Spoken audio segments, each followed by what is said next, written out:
people. All a very warm welcome to the Realty Plus Real Talk series, where we talk to industry experts to know their honest views and opinions and real facts and figures. I'm Sapna Srivastava, editor Realty Plus, and on the occasion of International Women's Day today, I bring to you a candid conversation with the women leaders that have achieved success and credible status in their own respective fields. So let's begin the proceedings of the day with a brief introduction of Realty Plus. Some people are born to show the world which path to choose in a crisis. Some brands are born to do the same.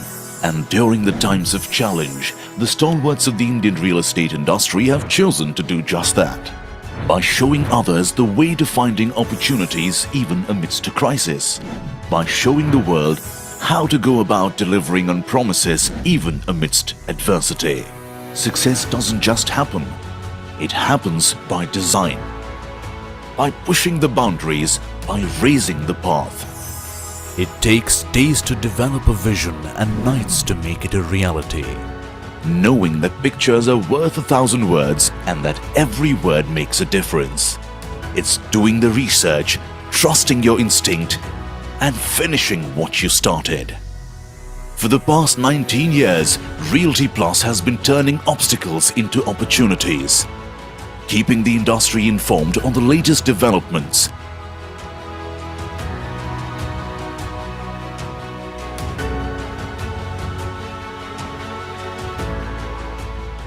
Innovating to inspire debates and discussions.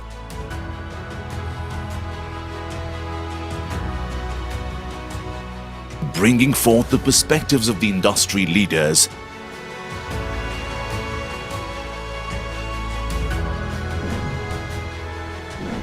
Honoring hard work and achievements,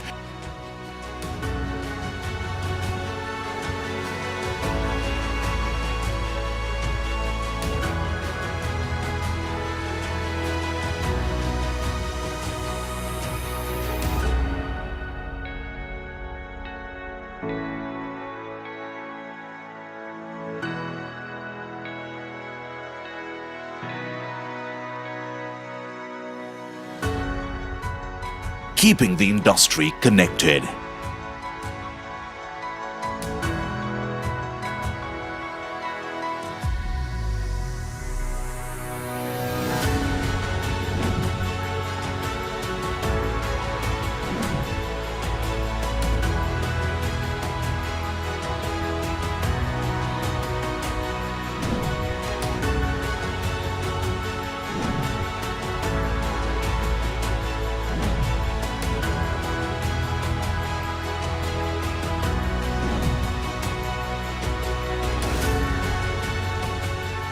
This is what we are built on.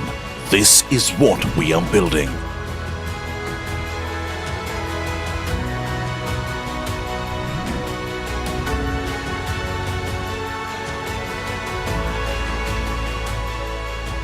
We are Realty Plus, and we lead the way.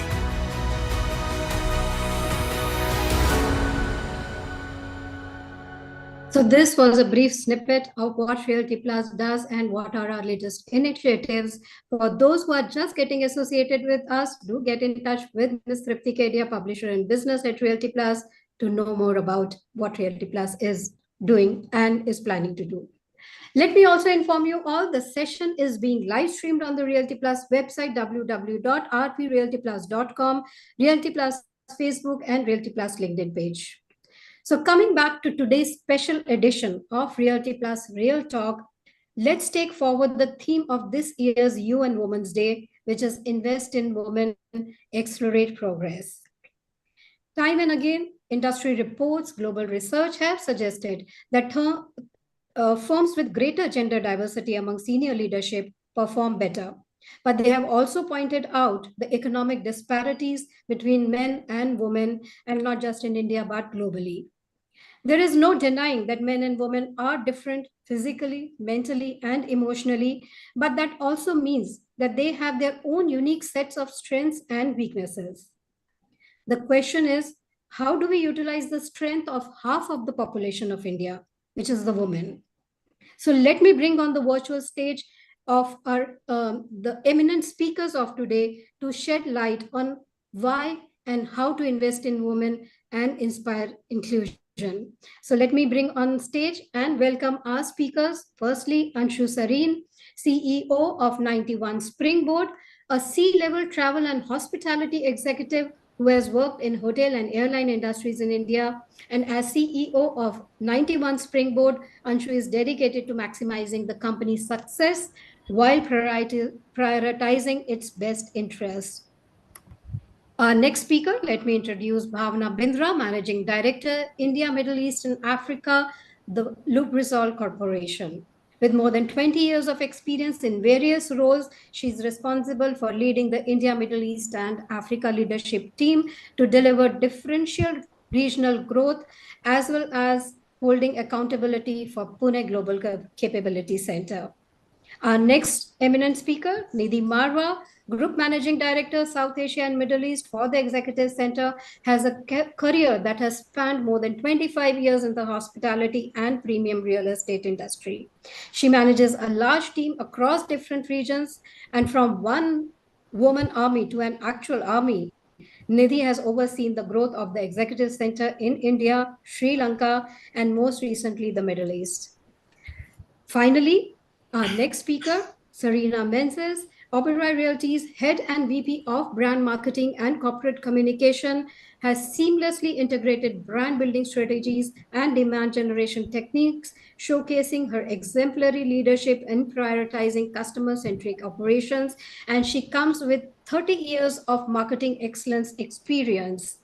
So this is our eminent panel, and before we start with the discussion and I ask my speakers their views and opinions, let me start by citing one very recent survey that I just read yesterday only, which says 63% of women in Bharat, which means rural and urban, aspire to start their own businesses, which reflects a strong desire for financial independence and self-reliance.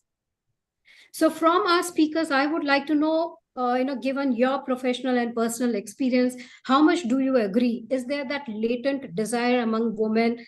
We are not talking about even the corporate sector, but across the country, there is that desire for financial independence and self-reliance. Anshu, starting with you.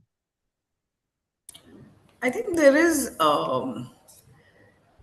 it is the most important thing that is there. And I'm going to give a personal anecdote to that. I'm started with a very, very candid side of it. I don't know if that's how you want it, but I'm just saying it as it comes from the heart. So a few years back, I was going through turmoil in my married life, many years back actually. And my dad, we're three sisters, and my dad said, I'm the youngest in our family, and my father said to me that, you know what, no matter what goes through in the life, and he didn't even know actually that I was having this problem.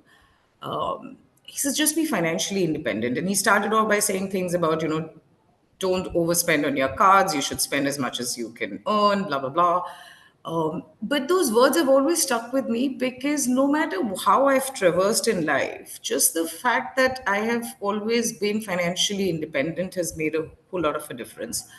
Don't forget the fact that when you mentioned very nicely the aviation part of my history, it also meant that I went bankrupt with Kingfisher Airlines, and which was also the time that I got divorced. And the point is that even at that point of time, this is the only thing that kept me going. That you need to be absolutely financially secure and be able to get back.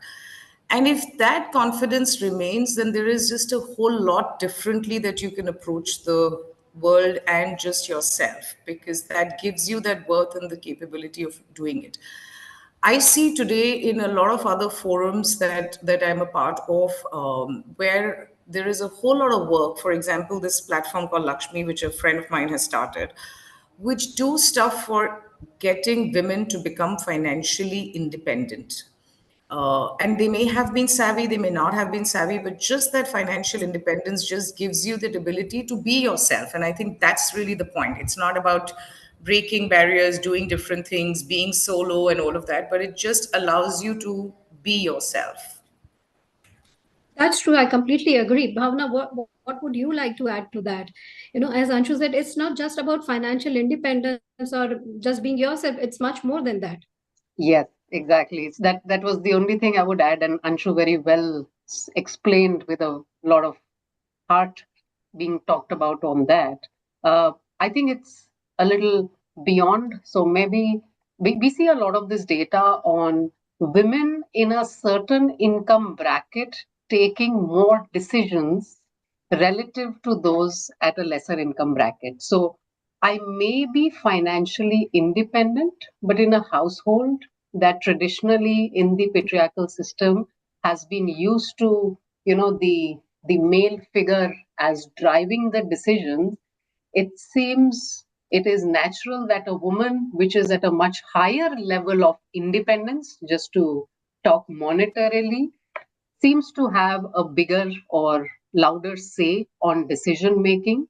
And I think that is a big part of what starts with financial independence, but it is where we need to get to. And I think we are lagging behind on that as a country. I cannot speak about other regions, but as a country, there is still a very minuscule portion of women who perceive themselves as the final decision makers. And the cutoff with the data that I have seen is a very high sum of income that you bring to the table, which allows you to have a say in that decision making. So the journey is begun. There's a desire to be independent. There is a significant move towards financial independence, but to drive decision making, which is then what also reflects in the corporate sector, which I guess all of us here are a part of, will be a little more time and effort and persistence, is what I'd like to add. That's correct. Earning money and being able to earn, that does not ensure that you have financial independence. As you rightly said, how much say do you have in the family's financial decisions is where, again, the challenge comes in. Nidhi, how do you look at it? I think it boils down to the fact that do you have a seat at the table or do you have a voice at the table? There is, and for a woman, I think for me, it is a question of two things: choice and control. If I can drive those two in my life, I am a happy person. And therefore, I multiply the happiness around me. That sense of contentment is with these two things. So it's important financially, no two ways about it. Absolutely with you on this, Anshu and Bhavna. But money matters a lot, buys a lot of happiness as well. But I think the choice of it all, the control of it all, the understanding of it all is important. It doesn't come easy to anybody. And I'm again not talking genders. But still, if you see in India, there's just 20% of the total entrepreneurs who are women, 80% are men. Even if you see the funding boards, the constitution of men versus women there is always tilted towards the men. So yes, a lot of work to be done over there. But the fact that we are having these kinds of conversations instead of just talking about what women should do as a career start, and now we're talking of financial steering of not just house but also businesses. That's a great start.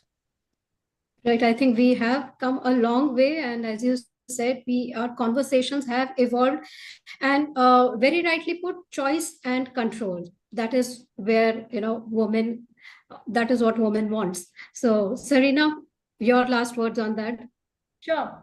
So I come from two industries, and both are heavily male dominated.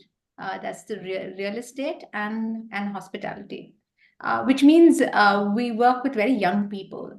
And I have seen a huge influx of women entering into the workforce in the last 5 to 8 years. I mean, a recent report this week showed that the numbers have gone up to 40%. And I would think the majority of the women that we have here in Oberoi Realty are below the age of 40. And in hospitality, it's very obvious that they are at the younger age group. Now, I think if there is any change that has to take place, so you have to influence any change, that has to happen at the grassroots level. So I am very a part of Manipal University. I visit there as an adjunct faculty, and I was there last week. And I could see that if education can give women the confidence, and it does, and I don't mean your basic education, but higher education, it gives women the confidence to look within themselves,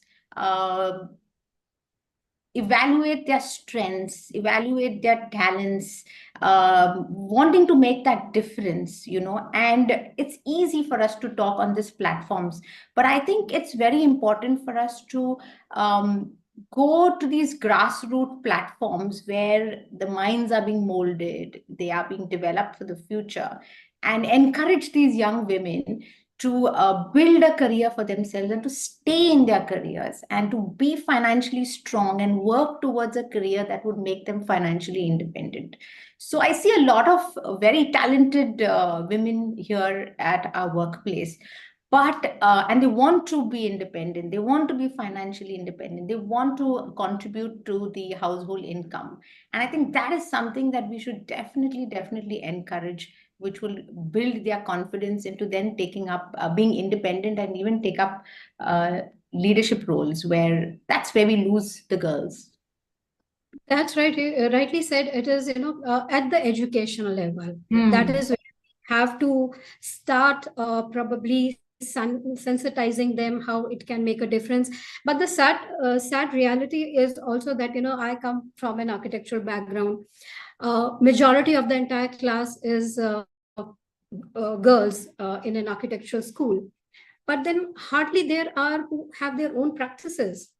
That's the sad reality of they are all educated, they are architects, and they are but we have hardly have design firms being headed by women architects.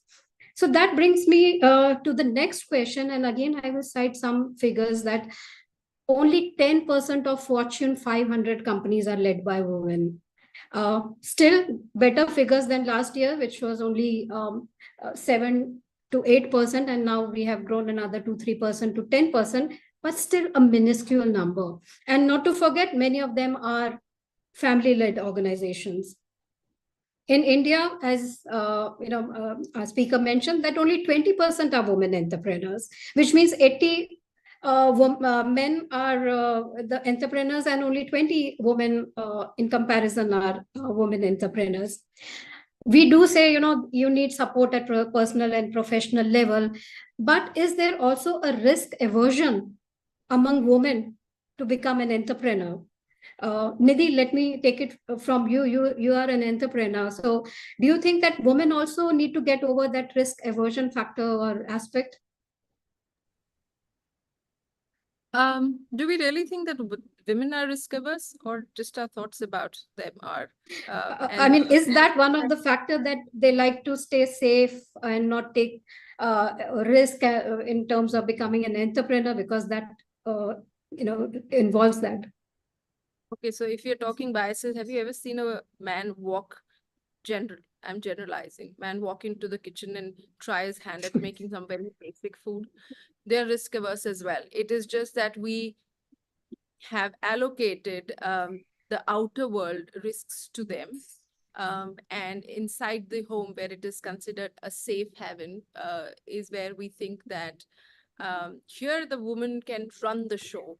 But outside, let's not have her step outside and run the world. So I don't agree with that women are risk averse. I do think, however, that they do a great balancing act in balancing, risks and their exposure to the risks. So if you're asking me that women do not want to themselves venture out, Beti Bachao doesn't end at birth. You have to give the girl a good shot at life, and that shot doesn't stop only with education, which plays a great part, but there is also a value alignment that has to happen, and that happens at home. So, we've seen the disparities in certain segments of the society wherein the son is given a different set of things to do at home. I'm not talking education. He's told to go out and get the bread, and the girl is said, okay, once he gets the bread, please make the jam sandwich at home. No, let's flip this. No, why are we not striving to make the world a safer place if that is what it means to let the woman be out? So then what we should be focusing on is the safety of the human walking on the street. You're talking of a boardroom. We invented all the board games in India, and you're telling me that, and they all are played in the house, at home, in a safe environment, and you're telling me we can't go out and capture the world. So I don't agree with that. But yes, it's a huge project, and therefore we need the entire village to stand up and support that project. That's right. Change of mindset. It has to start from there. Bhavna, what do you have to say? Why the figures are so low when we are talking about women entrepreneurs? So I have forgotten the figure of women in workforce at senior levels. I don't know if that ratio is too different from They are women different. Yeah. entrepreneurs, right? They still have better percentage there. Yeah, Yeah. but it isn't like huge double-digit deltas between those two. So Correct. the way, honestly, someone once asked me, someone very close to me, ironically a male, who asked me, he's like, how do you take decisions of moving from where you are? And he was talking about how he was struggling. He's like, I just can't figure out, when do you decide, okay, it's time to move? Or when do you decide something else just seemed more exciting? And I gave my reasons on why and when I decide to unearth myself from wherever I may have grown roots, which hopefully doesn't happen. But to me, being an entrepreneur or being in the workforce, I think that's a very personal preference. Let us not connect it with risk aversion, to be very honest, right? For me, when I was asked in that same conversation on why I wouldn't choose to be an entrepreneur, I said, that's probably a preference on where I think I can bring in maximum value while feeling happy about it. Maybe I didn't chance upon an idea which I thought nobody was doing anything about, or I didn't feel passionate about something. And maybe I have felt that I bring in more value picking things up when someone has brought it to a certain level and then running with it beyond that. Could be anything. So for me, the whole connect with risk aversion is a little bit of a long shot. I think it is just a preference of when you decide. I mean, maybe a lot of women, and I'm sure everybody around this panel, is just making millions in charge of billions, etc., etc. Does that person have any less or more than a male or otherwise counterpart to deal with that being their own money or something that they may set up with? No, the answer is no. Even within organizations, women are setting up businesses, setting up verticals, setting up functions, etc. So to me, it is not to do with risk aversion. It is about what I think I will bring in maximum value on. So just a personal view on the subject. Okay, fantastic. Anshu, what would you like to add? As per Bhavna, it's just a matter of preference, instead of starting a whole new venture, probably if woman wants to just, join in a leadership position and start something new there, that it's a matter of preference. But still, the reality remains we have very few women entrepreneurs. So see, I don't want to address it as why are there not so many women who are entrepreneurs, but let's just break it down. And I want to just commend Nidhi. I love the thought about Soch Badlo, because I think it's all a mindset issue at the end of the day. And Let me just first take risk at a very general level, and then I'll tell you what I feel about it at the corporate world. I think at a very general level, there are two types of risks. There is a reckless risk that you can take, and then there is an informed risk that you can take. As an individual, I would never want to be taking reckless risk. And the world that we live in at large, especially in the places that we are all in today as a region, if I decide to walk out at 11 in the night, wearing what I feel I should be wearing, which I could probably do in some other part of the world, it's going to be a reckless risk. Uh, is it something that I definitely say that no, that should be there? I should be independent. I should be able to do what I want to do, walk and talk and sleep and breathe and eat, drink the way that I want to do. Yes, by all means, it's all correct. But it's also a fact that I'm living in the society which does not think in the same way, and therefore there is a whole lot of offense and negative things that happen. And hence, it could be a reckless risk that I'm taking for myself. That's not about the society at large. So, I first want to comment again on the point what Nidhi made, which is absolutely certain that it's not just about a marketing statement, but about walking the talk and getting people at large educated so that the mindset of people change. And therefore, what we today have to think two times about and what I'm now calling as an informed risk or a reckless risk is not something that we consider. Now, let me talk about on the corporate side of it as to how do I see it. I unfortunately or fortunately have worked in a world and with set of people where people tell me that you're too daring on the way that you want to take risks, and I think that a lot of people that I work with are very risk averse in that manner of speaking. And again, I think it comes down to taking an informed risk versus a reckless risk in that sense. But I think the fundamental point, Sapna, that you may want to address, and I think Bhavna, Sarina, Nidhi may have a similar view on this, is the fact that actually these are stereotypes. And I think this is not just one stereotype, but there are a few others, and I'm going to name one out loud over here.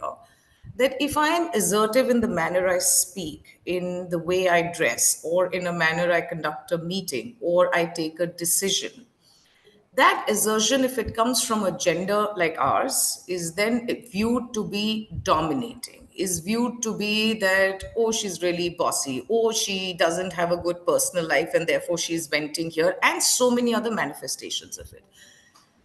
The same trait, if it was exuded by a male colleague, would be viewed as the guy knows what he's talking, he can take a hard decision, they don't shy away from taking hard decisions, and they're assertive, and they're all called positive leadership qualities.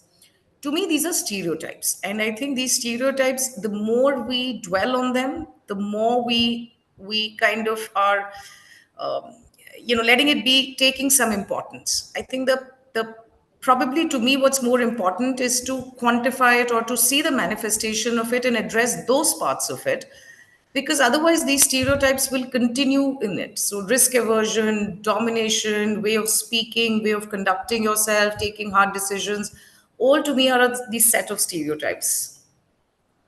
That's correct. That's correct. There are lots of biases. We may say that, there are no biases and have conversations on breaking barriers, glass ceiling, etc. But again, the truth remains, as you mentioned, that biases are there. What is considered positive in a male leader is considered viewed as negative for women leader. Sarina, let me bring in like what Anshu said, maybe the biases, maybe the lack of support at personal and professional level. Is it the reason that there are not many women who are entrepreneurs and would rather safely join a firm and then rise up in that organization? Right. So I think your question is whether women are more risk averse than men, or they have the question is, why don't we have many women entrepreneurs? Why the percentage globally is so low? Yeah. So I think, according to me, there are two aspects here. A business person is a business person.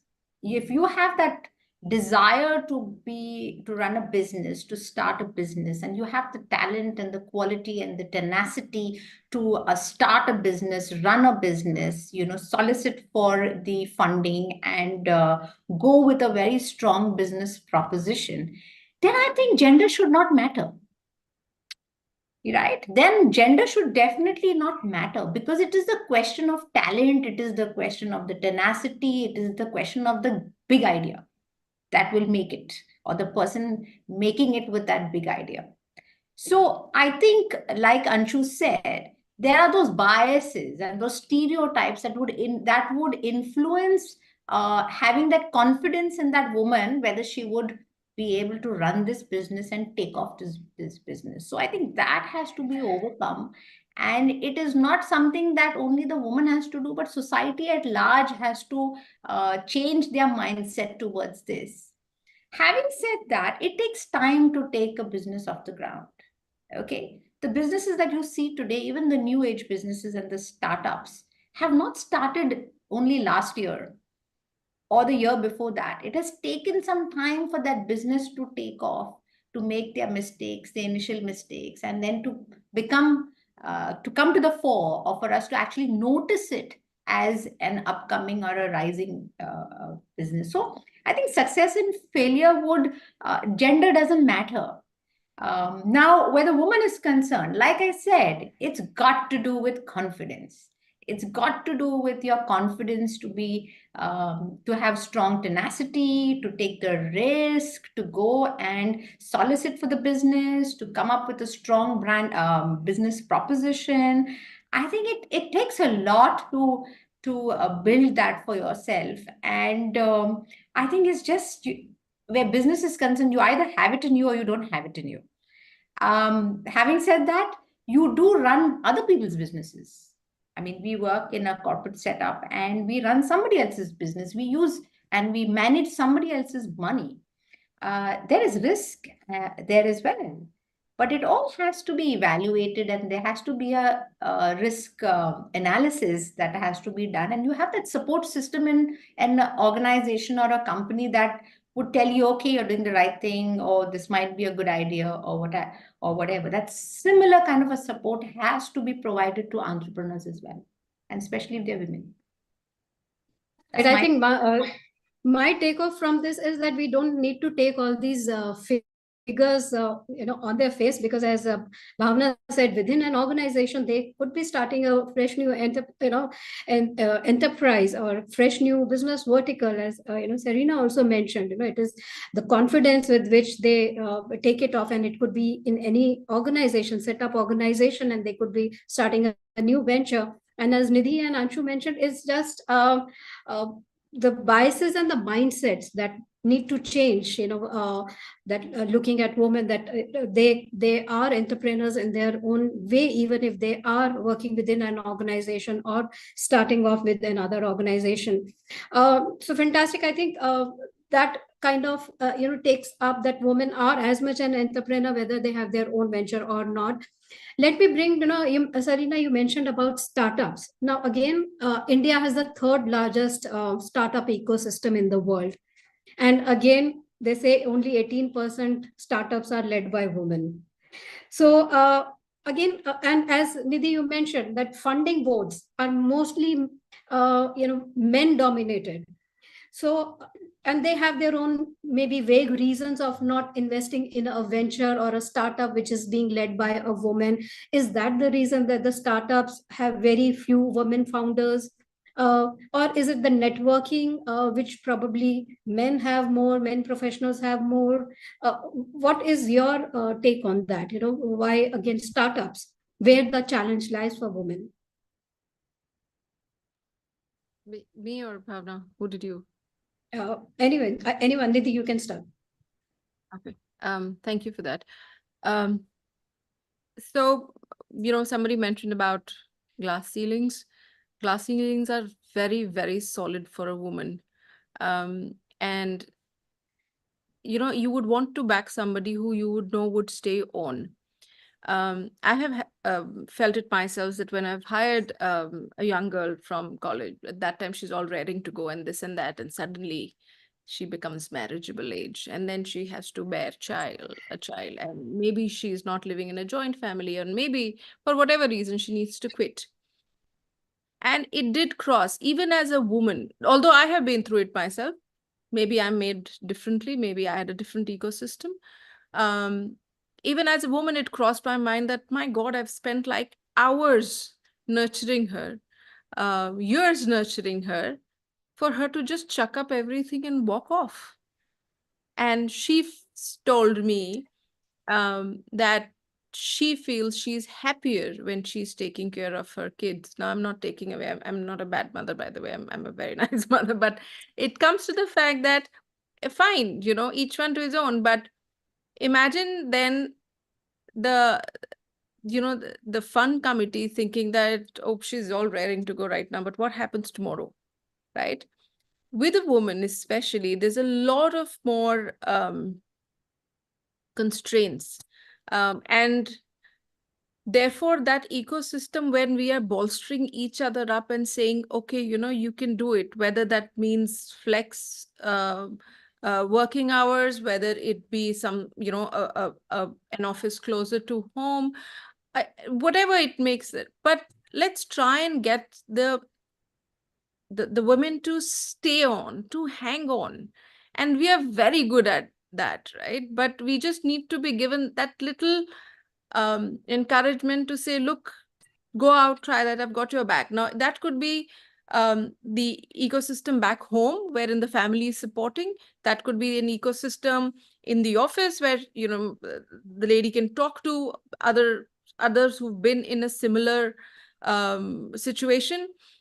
But come on, there is a responsibility of the woman also to say that, you're backing me and I will stay in the race. That is what has really hit us. I've met so many of these PE guys, and they said that, it's very difficult. Oh, but what if these people get married? What if they want to have kids? I'm like, so? And they're like, no, it does happen. And it does happen. So the responsibility is both sides, not just on one side. There's a reason why these biases and stereotypes, besides the uh, education that came in from the West that was forced upon us. Besides that, there's a lot of more reasons that have caused these stereotypes to remain alive. We have given them that breath. So we need to work about it. Otherwise, our culture was the kind that, even if a woman is kind of, well, biting your head, she's still revered and she's still, put on a pedestal. But where is that? Where is all that aggression? We worship. Most of our deities are the ones who are super aggressive, and we worship that. And yet we are thinking in our head, I can worship that one on a pedestal, but my daughter sitting at home cannot step out. Isn't that our fault somewhere? I heard the same thing from one of the HR, legal firm that, it's sad. I'm myself, I'm a woman, but I'm looking for male interns and male associates because I know they will not leave work after a few years. Again, that's a sad reality. Bhavna, what do you have to say? Investing in women, where does the challenge comes in? Is it somewhere as we as women have to probably step up and show that confidence to others? Yeah, so I'll tell you, yes, it works both ways. I think Nidhi very well said it. This is not just about um, men, and used the term earlier, in a patriarchal society. I mean, this is centuries of DNA in us, of roles, responsibilities, and we just don't eject it one day and start afresh. It takes a while to get over that and then move on, and it works both sides. So I remember in one of the organizations I worked for, we started wanting to implement what we call work-life integration policies, and I'm sure everybody kind of understands what that term means. And the point was, the trigger for it was about making the workplace more amenable to to gender diversity.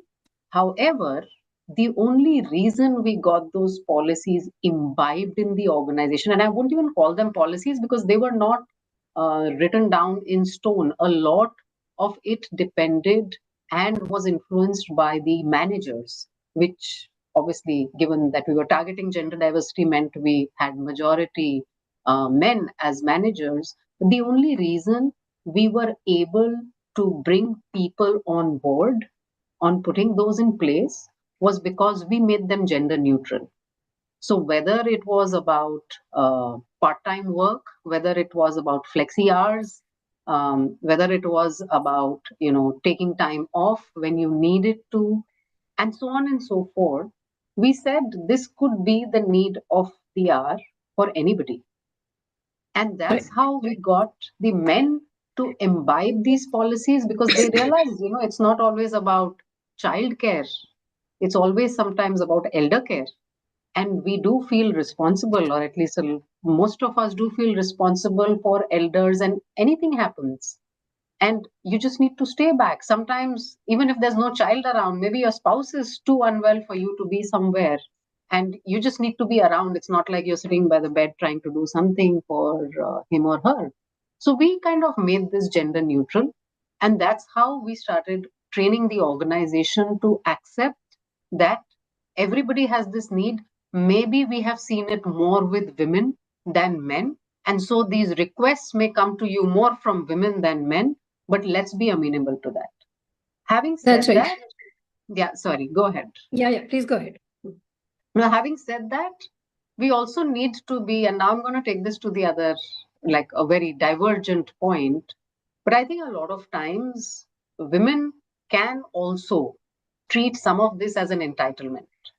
And that really bothers. So, if there are managers who shy away, and actually sometimes under the notebook make a little note saying let's not get a woman candidate for this role, is because they've just learned it the hard way that there may be some women who treat this as an entitlement, and it's like, no, I have to go, no, I have to do this. I understand you have to do it, but you also understand there is a job to be done, and while I'm paying you for the job, I did not necessarily put it payment for women and payment for men. I took it as a job description. So you also bear the onus of coming to the party and making your presence felt in the right manner. So to me, it has to be a balance. The responsibility doesn't just go one way. It is just because of centuries of patriarchy, we assume men have to take bigger leaps than women, but I think the work needs to happen both ways. That's right. Entitlement and creating. It is a given that women are still considered the primary caregiver, and obviously they would have more needs. But then there should not be a sense of entitlement. And while hiring, also one of the organizations, they made a practice that when they are filling in their applications, there was no gender column there. So the whoever the hiring manager wouldn't know was the gender of the person applying, so that they could take decisions based on the merits. Anshu, how do you look at it? The startups that we see, the biggest challenge for a startup is always funding. And if a startup is led by a woman, then probably the challenge multiplies by another X times. How do you see that? I actually don't see it that way. I think the only point over here, which both Nidhi and Bhavna have rightly made on it, is that the onus of it, if you have to, if it's your business idea or if you're in a corporate, either of the two, you have to be agnostic to your gender to be able to present something. So if you're an entrepreneur and you're going to say that, listen, this is what I want to do, there is probably an equal risk. It's just that there could be a visual risk or an optic or a stereotyped risk that is evident, that what happens if they don't want to do this, what they have an ecosystem to back up upon, or this is not the, if this fails, it's not the end of the world for them, they won't jump to the next idea easily, they have a backup system. Or just the fact, like somebody mentioned, that you could be getting married and so on and so forth. So there could be some very visible biases of this nature, but the reality of it is that I think if you parallelly look at it, there are enough number of startups that start and don't take off, or they don't take off to the point that they need to. I don't think it has anything to do with the fact alone, to do with that if it is a woman backed. I think the point that has been well made so far in this is exactly the same that I echo, that to do, to be able to take forward a business idea to its next level and its next level, you need to have a solid case for it. It has to stand on its own legs. You should be able to walk the talk. You should have the confidence and the resilience to be able to say, how are you going to take it from point A to point D? And you should have the mettle to give a person the confidence that you are the person who can do it. I mean, the reality of it is that I do know of enough people who have done startups who are male, and they've dropped it in the middle of the journey for whatever it's worth, right? So it's not something that is to be specific to do with the fact that it is because of this reason. The probability of the bias kicking in can definitely happen. I'm not saying that no. The ability to say that, will they, and I think the point that we've all not probably covered is this one thing that I have personally faced enough number of times, is that women are considered to be a little more emotional about things, and they're a little more thin skinned about certain things. And therefore, when the going gets tough, it is not just about the courage and resilience, it's also about that emotional quotient, that if I am thin skinned about it, then would I take it badly and just let everything, just drop everything and just say, listen, this is not what I can tolerate.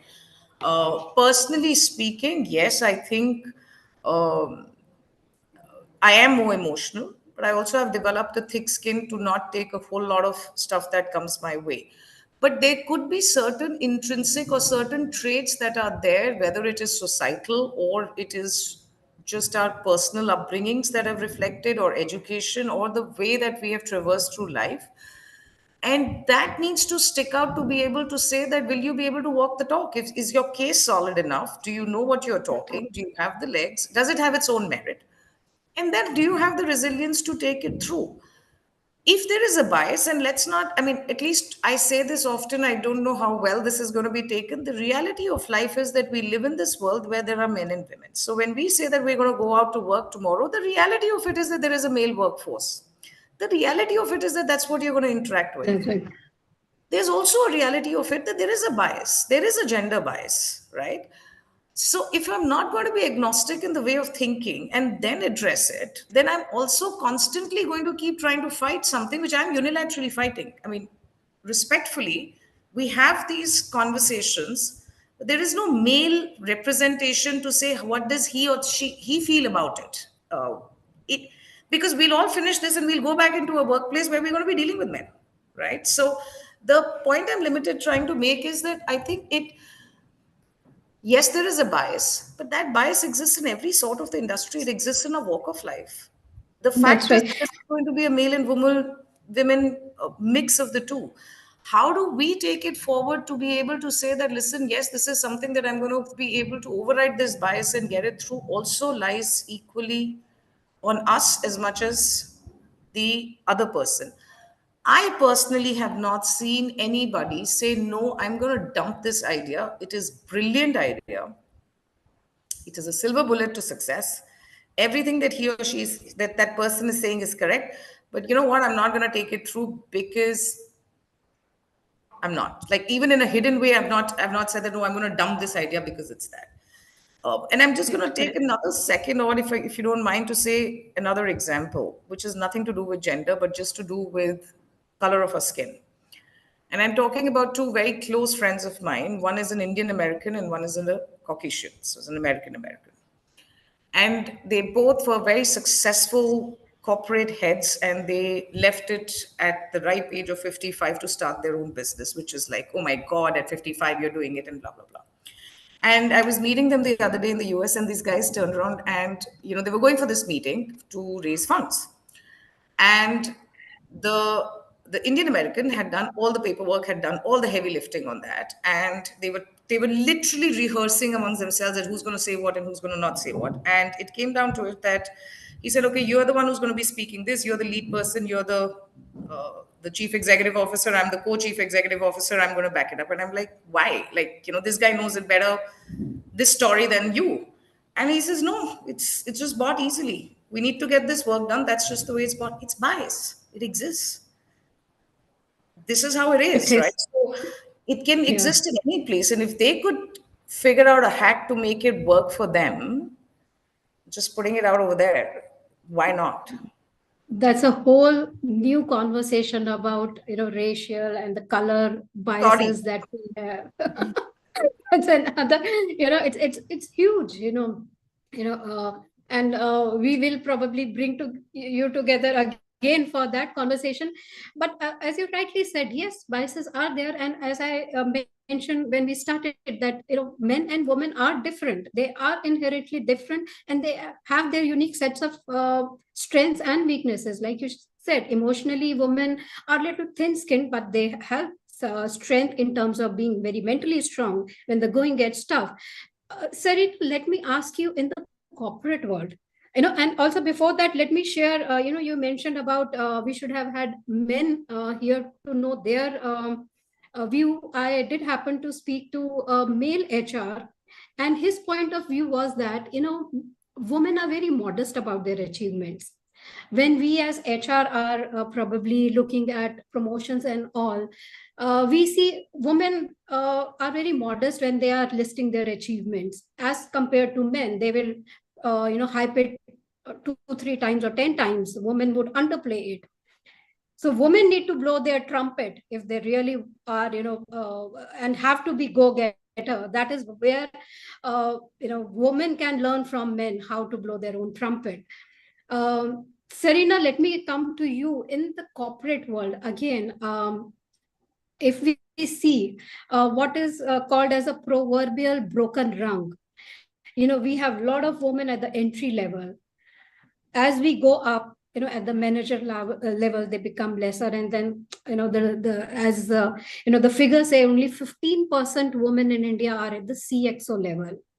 How do we fix that broken rung? How can management groom those women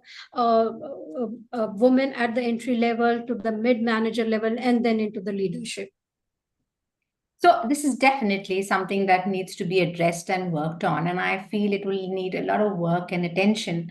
But I'm just picking on that word that you talked about, trumpeting your achievements and trumpeting your.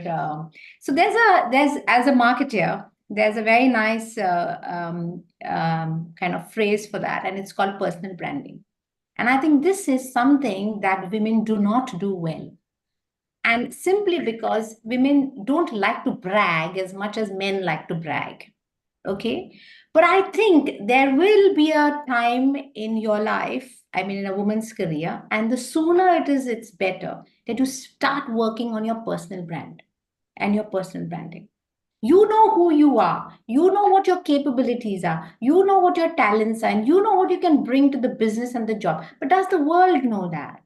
And if you're going to hide under a table and if you're going to not present it well into the outside world and in the market, you're always going to be shortchanged. So I think two things that women need to work on when they reach that managerial level is their personal branding, definitely. And today it's so easy. You have LinkedIn, you have all the social platforms, you have opportunities for networking and to be invited at different events. And the other thing is, I think, which definitely you need to do it yourself because nobody's going to come and help you with this, is your executive presence. I think this is something that you really need to work on. You're not going to get it immediately. You're not going to get it, in a year's time. It's going to be something that you really need to work on. Emotional intelligence, executive presence, and your personal branding. If you work on these three things, people will start taking you seriously. I've seen it in my own life. People will, the way my demeanor has been and is, people don't take you seriously unless you work on these three aspects. So I think that's something that we really, really need to work on personally, and we need to encourage our girls. And that's what I keep talking to the girls when I go to Manipal and go to the other institutions and talk about why these things are very, very important. Also, women need to be encouraged and empowered and not meant to feel like they're making requests, or they do sometimes feel they have to be grateful or obliged towards some request that was made for taking a day off or taking some longer time for their maternity or whatever. I mean, there was a lady in our organization whose son, there was something wrong with his legs, and she had to go on long leave in order to get him operated. And she decided to put in her resignation, and simply because she didn't want to feel obliged. She didn't want to ask for that time off.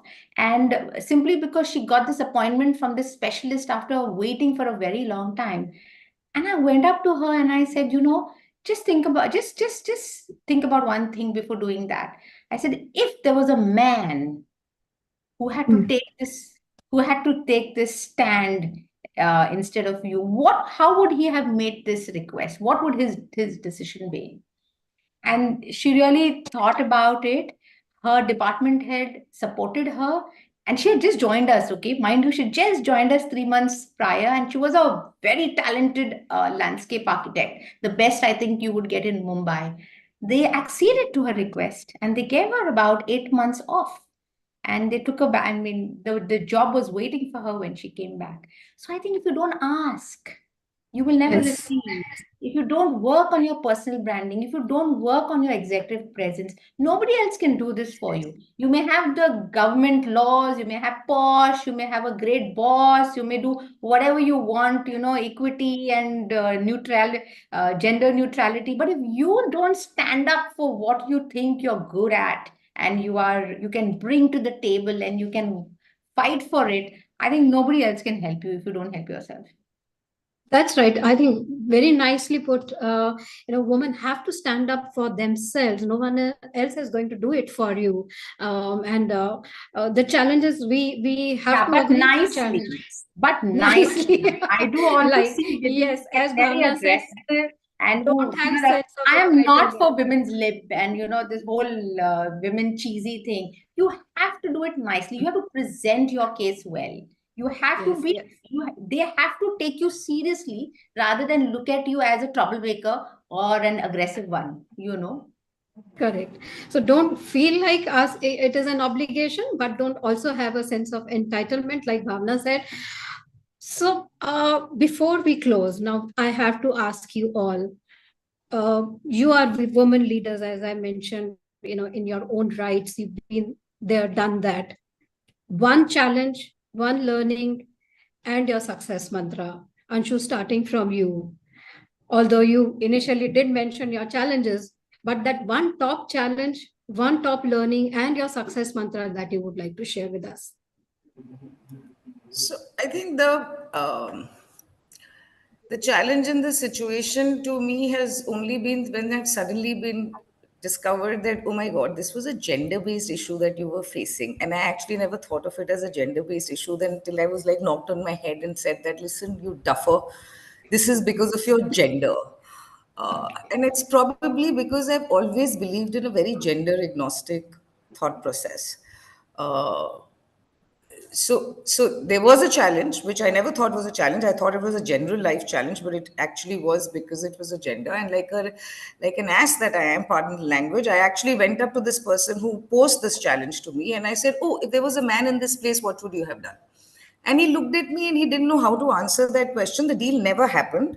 But I think it didn't happen because both of us were idiots in this entire thing. He didn't know what he was saying. I didn't know what I was saying. I presented it also badly and I got all riled up about it. But I think that one thing aside, the personal challenge that I've always faced is for the longest, and I've tried doing it better now, but I don't think that I've aced it, is that I have always worked harder than I should have or anyone else in my shoe would have. I've always questioned every decision of mine a couple of times to say, dude, if I'm going to do this, and I've done it. So I've got this really nice school facade that I'll put out over there, which is super confident that I've got it all under control. And inside there are like butterflies and frogs both going in. And I've taken that decision. But I would have probably kept myself awake the whole night to say, okay, I'm doing this. Am I doing it right? And I've done really hard decisions. Like sometimes letting go of people is one of the hardest things that you can do. And unfortunately, fortunately, in some of the spaces that I worked in, I've had to do that. It's not something that I'm proud of. It's a business. It's what was needed. But the point is that I've questioned myself 5 times, which I personally don't think. So this is me doing the gender bias here. I don't think a man in my place would have done that. I take it. I'm very hard on myself, and I sometimes think a lot more or work on it a little more. And the manifestation of it used to be a lot that I used to validate myself sometimes with what others are thinking about it. And that's a silver bullet to unhappiness in life. Just forget work, it's just a silver bullet to unhappiness. And I think that's something that one needs to definitely stop. What have I kind of gotten to, which I think is the thing that works, is number one, and the only thing, courage.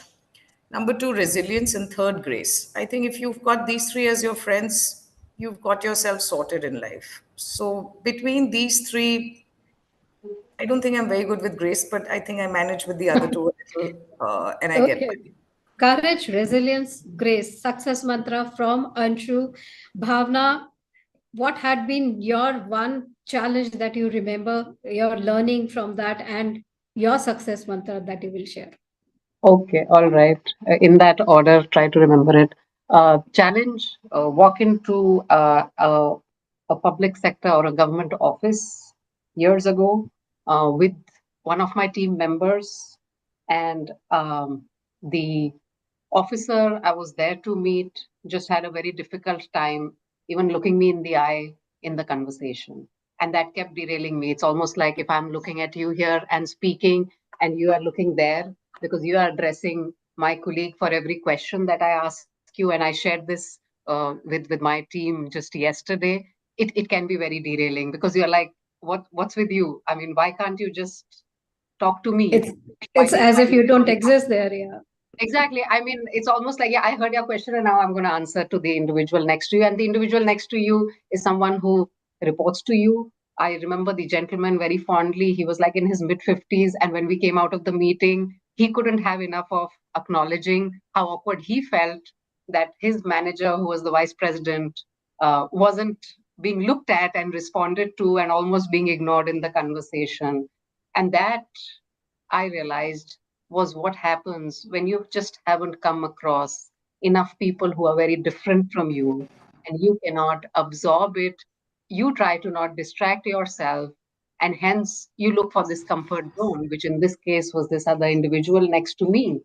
That taught me the value of empathy. Of course, we still had the conversation, we still got done what we had to, but it came, I mean, I came out of it, and obviously they both also had their learnings. This individual who got used to the idea, maybe like 2% of a senior woman leader, and that too, this was manufacturing we were talking about, and these are hardcore engines that we were talking about in equipments that go into mining, construction, etc.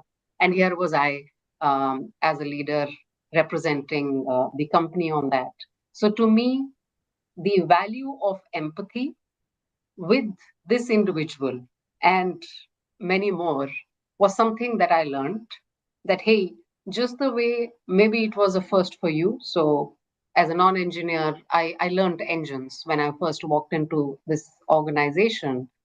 For this individual, it was about learning to talk, deal, negotiate, and do whatever is needed for your business with somebody from the other gender. And that empathy is something which we as women need to ensure we can be that persistent. I mean, Anshu, you used the word resilience and just love the way you kind of very succinctly described such valuable stuff. But that is something for me which is important, the value of empathy. So that was my learning.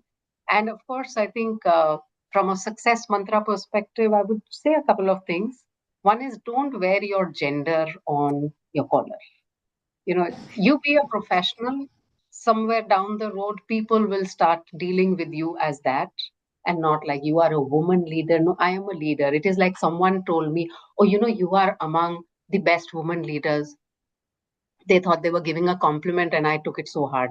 And I said, are you serious? I'm just a good woman leader. I'm not a leader. And that individual didn't know what to do. Ironically, was a male counterpart, and they're like, no, this was supposed to be a compliment. Didn't feel like one because there aren't enough, and I'm not sure what you're benchmarking me against. That's right. CXO is just a CXO. There's no woman or man in that. Yeah. Right. And And yeah, that would be it. Yeah. Thank you. right, right. And as you rightly mentioned, let's not wear it goes for women as well. Let's not wear a gender on a sleeve and have empathy. I think in the empathy department, women are pretty strong. And sometimes it could just be no fault of anyone. It's just the way that person was raised or his mindset was. Conditioned. So Yeah. having that We call it empathy for that conditioning, right? It's the way we all are conditioning. conditioned. Correct. So, Nidhi, what do you have to say? Your one challenge that you would like to narrate, your one learning and your success mantra that you would like to share. I think my biggest learning has been to uh, ditch the guilt of not being able to present in multiple places at the same time, ditch of wanting Yes. to give something to myself as well instead of just focusing on everybody around me, ditching the guilt of missing my daughter's first football match.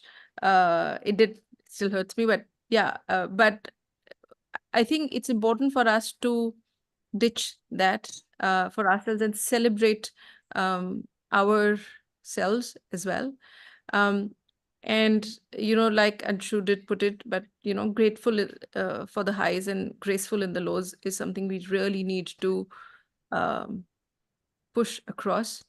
I also learned that instead of being content with learning from the sidelines, it was good to be leading in the moment, even if you fail at it the first time or the second time, but you do need to lead in the moment.